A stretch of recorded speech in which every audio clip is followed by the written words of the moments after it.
Baie welkom. Ek glo en vertrou dat dit sommer baie goed gaan met u en dat die waarheid van die Here se woord vir u altyd van kardinale belang is.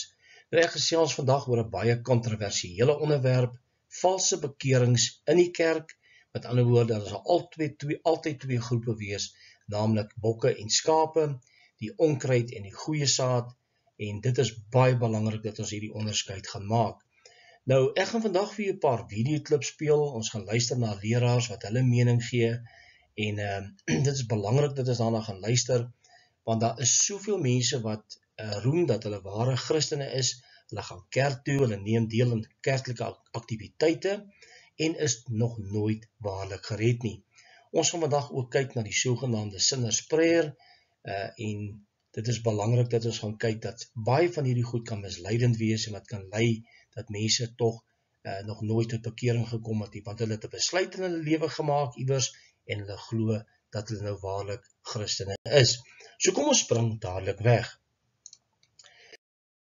Nou daar is baie valse Christene en die gevaar daarin is, hulle weet nie eers dat hulle vals is nie. En jy kan enige iemand gaan vra en sê, as jy nou 'n ware kind van God, het jy 'n Christen geword, dan gaan hy vir jou sê, ja, nee, hy het 'n Christen geword en hy behoort aan daardie kerk. Maar as jy gaan kyk na sy lewe, dan is dit tragies. Daar's geen vrugte nie, daar's geen liefde vir Christus nie. Sy lewe is totaal vals, maar tog gaan hy deur as 'n kerklidmaat, tog gaan hy deur as 'n Christen, en dit is nie altyd die geval nie. Nou kom ons gaan luister na die eerste videoklip van Jack Hibbs, en hoe hy pragtig dit stel, die verskil tussen 'n ware gelowige en 'n valse gelowige. Kom ons gaan luister. If you're a believer and you can live in sin, if you think, and there's a lot of people like this, if you think that you are a Christian but you're living in sin and God forgives you and you have no hatred for your sin doesn't make you want to vomit. Your sin, you just gotten used to it. You just kind of nuzzled on into it, and this is the way that it is. I'm a Christian fornicator, and that's just the way it is. Or I'm a Christian adulterer, or I'm a Christian bank robber, I'm a Christian car thief, I'm a Christian drug addict, I'm a Christian drunk, and that's just the way it is. Guess what? There's an incredibly high probability that you do not know God at all. Because if you don't hate your sin, because the Holy Spirit hates your sin, if you don't hate your sin, there's good evidence that the Spirit of God doesn't dwell within you. So if you ask the question, do you mean I can be a backslidden Christian and just do whatever I want to do and get raptured when it's over? Then that's just what I'll do. A true believer will never think that way. Nou ja, dit is absoluut 100% waar wat hy sê. 'n Gelowige kan nie net in sonde voortlewe nie. Daar's 'n verskil. As jy 'n kind van die Here is wat wel kan sondig, dan moet daar ook berou in jou lewe wees. Daar moet bekering wees. Daar moet trane in jou hart wees oor jou sonde, want die Heilige Gees haat die sonde wat jy doen. Dit bedroef hom. Nou dit is juist een van die karaktereienskappe van 'n valse gelowige. Hy het geen berou oor sy sonde nie. Hy sal kerk toe gaan en hy sal deelneem aan kerklike aktiwiteite, en as hy daar uitkom, dan leef hy in sy sonde en hy het geen ware berou nie. Dit is waar wat Jack Hibbs sê, dat die kans absoluut 100% is dat jy nog nooit Jesus ontmoet het nie. Want die ware Jesus van die Bybel bring jou altyd na bekering, lei jou altyd na bekering. Kom ons gaan luister wat sê Todd Friel oor sulke mense wat in die kerk ingaan, hulle stap uit en hulle dien die wêreld verder. Kom ons gaan kyk. Statistic after statistic, you have people who are attending church on Sunday mornings. They are celebrating something, maybe the greatest hits of the 1980s or the latest sermon series based on a movie. They perhaps put their hands up, but they leave that building, I dare not call it a church, and they go out into the world and they act like the world. Why? Because we have far too many salvations, proclamation, oh, that person made a decision, without any fruit that accompanies it. In other words, these days in the church, we've got a lot of false converts. En dis baie waar wat hy sê, want hierdie mense sit in die kerk, hulle is bokke in die kerk, en het nog nooit waarlik tot bekering gekom nie. En wat is die groot probleem? Dit is natuurlik hierdie besluit wat jy eenmaal in jou lewe geneem het, daardie sinnersprayer. Is daar enige fout met 'n sinnersprayer? Nie noodwendig nie, want baie kinders van die Here het tot bekering gekom, en het berou in hulle harte gehad, het die oortuigingswerk van die Heilige Gees gehoor, en hulle het 'n gebed gebid, en die Here het dit gehoor. Maar daar's baie mense wat geen ware bekering, die Heilige Gees het hulle nog nooit oortuig nie, maar omdat hulle nou maar voel, hulle moet dit doen, want hy moet 'n Christen word, gaan doen hy hierdie bekering, hierdie prayer, hierdie sinners prayer natuurlik. Nou ek gaan vir julle 2 videoklips speel, die een van Paul Washer, waar natuurlik waarsku teen hierdie valse misleidende sinners prayer, en hoe dat Joyce Meyer dan so gebed doen vir mense, en hulle ook dan geluk wens, dat hulle nou waarlik gered is. Kom ons gaan luister daarna, en dan gaan ons gesels daaroor. My friend, back in the 70s, discipleship became the big thing, personal discipleship. We have just as many people leaving the back door of the church as entering into the front door of the church because we're not doing personal discipleship. No, it's because we're not preaching the gospel correctly, and we're pronouncing people converted who are not converted, and they went out from us because they never were of us. Now you've got to understand this. We deal 5 minutes with a person, their conversion, and then spend 50 years trying to disciple a goat into a sheep. You to pray this prayer with me right now. I'm just going to pray a few words and then you pray it out loud. Father God, I love you. I believe in you. I believe that you sent your son Jesus to die for me. I believe he paid the price for my sins. Please forgive me. I surrender my life to you today. Take me just the way I am, and now make me what you want me to be. I believe I'm forgiven, I've been born again, and I'm looking forward to my new life with you. Amen. Well, congratulations. You have just become part of the family of God. That sinner's prayer has sent more people to hell than anything on the face of the earth. Nou, u het nou gehoor dat Paul Washer waarsku daarteen.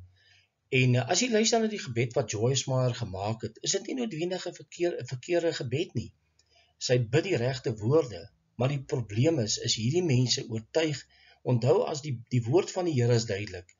Hy sê as die Vader jou nie trek nie, kan niemand na my toe kom nie.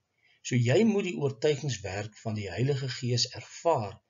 En as jy dan so 'n gebed bid, dan gaan jy gered word. Maar baie mense bid hierdie gebed en het nog nooit waarlik tot bekeer. Hulle het nie berou in hulle harte oor hulle sonde nie. Hulle het nie daardie besef dat hulle verlore is nie. En dit vind ons baie aan ons kerke. Nou, die sinner's prayer is 'n baie misleidende gebed, wat baie mense hel toe stuur, want jy het nie waarlik tot bekering gekom nie. Jy het maar net 'n paar woorde geprewel, en nou glo jy dat jy 'n Christen is. Absoluut vals. Nou, daar's 2 groepe mense in die kerk, natuurlik die bokke en die skape natuurlik, en natuurlik die goeie saad en die onkruid. En dit is iets waarvan Jesus baie duidelik praat in Matteus 13, en as jy Matteus 13 gaan lees van vers 24 af, sal jy baie duidelik sien die ernstige waarskuwing teen hierdie 2 groepe mense. Nou, ons moet gaan kyk, wat is die koring en die kaf. Kom ons gaan kyk wat sê Matteus 13. Nou, die koring en die kaf is 2 goed wat geskei gaan word aan die einde van tyd. Wanneer die Here Jesus gaan terugkom, gaan hy sy engele uitstuur en hy gaan die kaf van die koring skei. En dis baie ernstig. Nou, Matteus 13, 24-30, baie belangrik, maar terwyl die mense slaap, het sy vyand gekom en onkruid onder die koring gesaai en weggegaan. Jy kan sien, wie is dit wat hierdie onkruid saai? Die duiwel.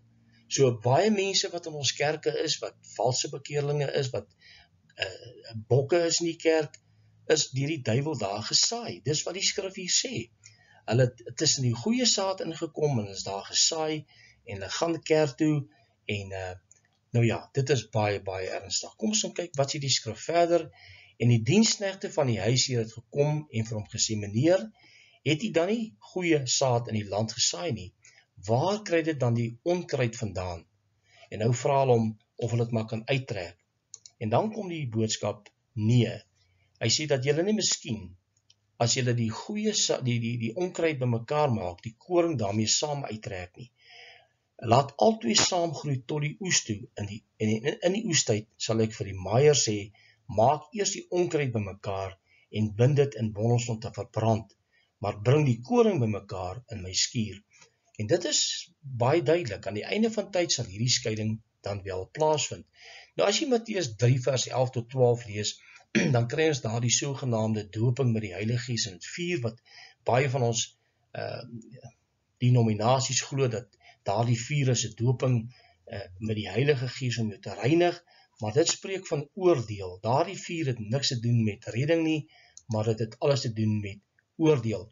Sy skop is in sy hand en hy sal sy dorsvloer deur en deur skoonmaak en die koring in die skuur saambring, maar die kaf sal hy met 'n onuitblusselike vuur verbrand. Dit is die konteks van Matteus 3 vers 11 en 12 en die koneksie tussen Matteus 13 en Matteus 3 is baie duidelik dat daardie kaf, daardie onkruid gaan dan wel verbrand. Nou goed, wat is die definisie van 'n valse bekering? Kom ons gaan kyk, wat is daardie definisie? The biblical definition of a false conversion is simply a kind of conversion that doesn't reflect the life of Christ or bring about genuine salvation and a new life in Christ. En dis dit nie baie waar nie. Die woord van God beskryf hierdie mense soos volg: mense wat 'n gedaante van godsaligheid het, maar die krag daarvan verloor het. Keer jou van hierdie mense af. 2 Timoteus 3 vers 5. So daar is mense wat 'n gedaante het, dit lyk of hulle Christene is, maar hulle die krag daarvan verloor. Wat is die krag wat hier genoem word? Dis die werke in Christus. Dis daardie goeie vrugte, daardie saad wat in jou hart is, wat die goeie wat wil bekeer, wat berou oor sy sonde, wat die Here wat heiligmaking soek met sy hele hart. Daardie krag is nie in 'n ongelowige se hart nie. En dis baie duidelik. Nou kom ons gaan luister na Todd Friel. Eintlik is dit dan David Platt wat hier gaan gesels, maar Todd Friel het hierdie video beskikbaar gestel. Kom ons gaan luister wat hy sê oor het mense regte begeerte na Christus. This is not foreign to us. It's repeated time and time again across our church culture. People who indulge in sin for year after year after year and think, oh, I know I'm indulging in sin, but I made a decision in church years ago, so I'm okay. The result is a host of people who've made decisions at some point in the church, but let's be honest, they're sitting there week after week and there's no desire for Christ in them. And do we see this? The host of professing Christians who think they're eternally safe, but may not be eternally safe. Nou ja, baie belangrik. The devil is not afraid of people going to church. He's afraid of people starting to look like Christ. Is dit nie wonderlik nie? En hierdie mense wat hulle self Christene noem, het geen ware bekering, geen ware begeerte na Christus nie en sy woord nie. So 'n valse bekeerling, 'n bok in die kerk, sal kerk toe gaan en hy sal vir jou alles vertel van die dinge wat daar gebeur en sy leraar en hy sal al hierdie dinge bywoon. Maar in sy hart en sy persoonlike lewe, as hy daar uitstap, het geen begeerte, no desire. Hy het geen begeerte na Christus en sy woord om soos Jesus te word nie. En dis baie ernstig. Hulle is baie kerkgetrou en leef getrou aan die aktiwiteite van die kerk ensovoorts, maar die verandering ontbreek. Daar's geen verandering in hulle lewens nie. En dit is baie hartseer. Nou goed, ware gelowiges het 'n bekeerlike hart, soos ek reeds gesê het. Die woord sê dat 'n goeie boom goeie vrugte dra en 'n slegte boom slegte vrugte. Die vrugte wys vir ons hoe hierdie persoon aan die binnekant lyk. En as jy Matteus 7 vers 17 tot 19 gaan lees, dan is dit baie duidelik. A good tree produces good fruit and the evil tree produces evil fruit. What sort of tree is your life? En dit is hoekom ek en u moet gaan kyk, gaan toets of jy in die geloof is. Want dit is baie, baie gevaarlik om so te leef en dink dat jy die hemelpoorte gaan instap. Niemand gaan op parabys hemel toe nie. Die woord van God is daardie standaard. En daarom het Jesus gesê, hy sê, nou is die poort wat na die lewe lei, smal is die weg. Hy sê, in daardie dag gaan baie mense probeer om in te gaan, en gaan daartoe nie in staat wees nie. En hoekom nie? Dit wat ons vandag reeds gesien het in hierdie video's. Baie mense leef weg van die Here, uit geen begeerte na Christus nie, en daarom gaan hulle dit mis as die einde kom. Nou goed, kom ons gaan kyk 'n bietjie, bokke hou van entertainment.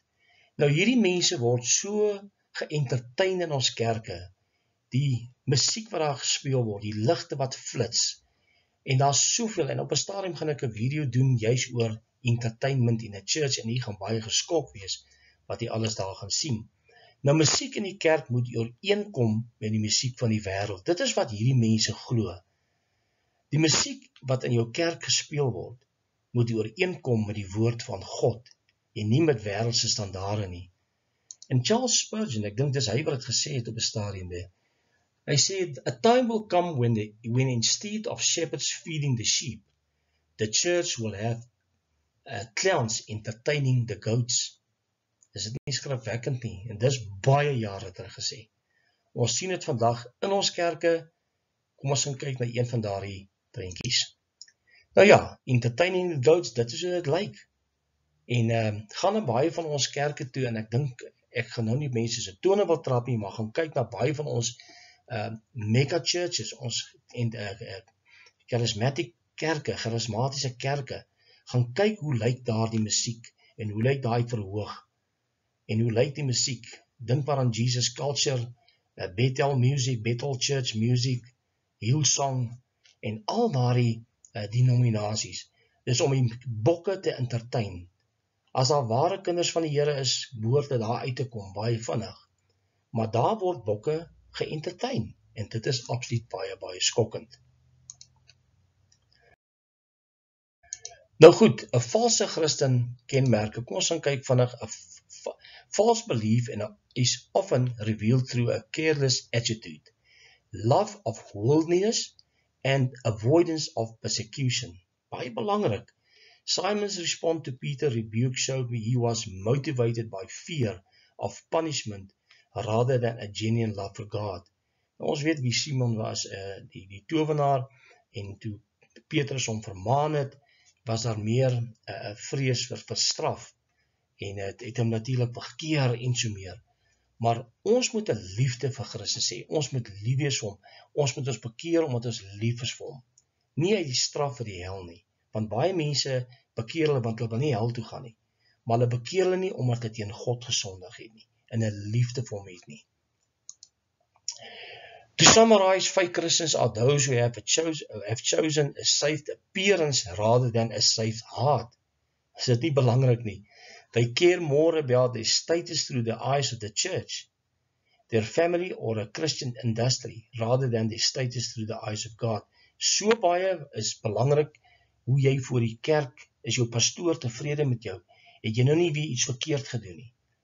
Maar as hy daar uitstap, dan doen hy wat hy wil, maar hy het geen berou daaroor nie, hy het geen bekommernis of wat God daarvan dink nie. Solank sy familie en sy kerk en sy vriende en almal dink hy is 'n goeie mens, 'n goeie Christen, dan is dit vir hom aanvaarbaar.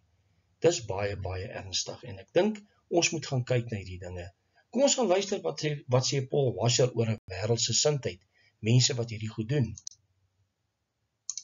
Let me ask you, honestly, young person, do you really love this? Just admit it. Do you love this world more than Christ?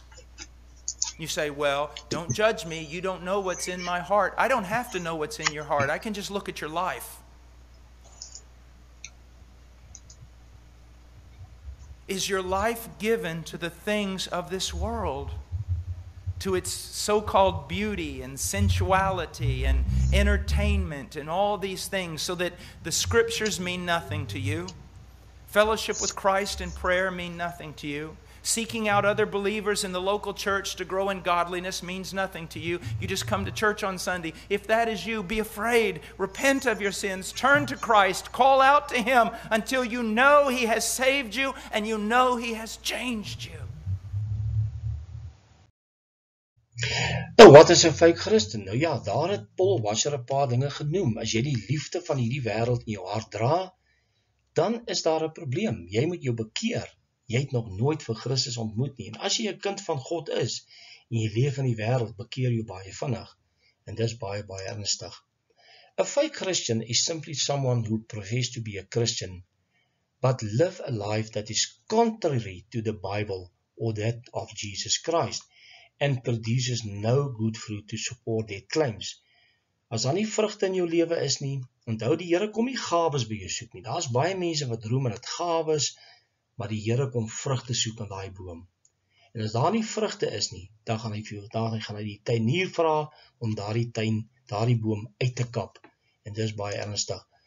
And usually someone who is a counterfeit Christian will be very religious on the outside, or even go to church every Sunday, but will be just like the people of the world, without any fruit of righteousness in their lives. En dis nou wat Paul Washer hier baie duidelik maak. En ons moet gaan seker maak dat ons nie deel van hierdie groep is nie. In short, a fake Christian is merely a Sunday Christian who just goes to church every Sunday, but with dead faith, no eternal life, and the fruit of true Christianity in their lives. En dis baie, baie ernstig. Nou ja, ek gaan afsluit. Ek dink ek het genoeg gesê oor hierdie ding, en dit is wat elke kind van God moet gaan kyk. Was daar 'n valse of 'n ware bekering in jou lewe? Dis baie ernstig. Onthou, die hel is ewig. Dit is ewig. As jy dit mis omdat jy totaal onkundig of die waarheid vermy het, gaan jy met die konsekwensies deel. En dis die waarskuwing wat die woord van God vir ons gee. Ons moet gaan seker maak dat ons in Christus is, gaan toets of jy in die geloof is, en daarom is dit belangrik dat ons die woord van God ernstig opneem. Mag die Here ons seën tot ons op 'n volgende keer weer gesels. Totsiens.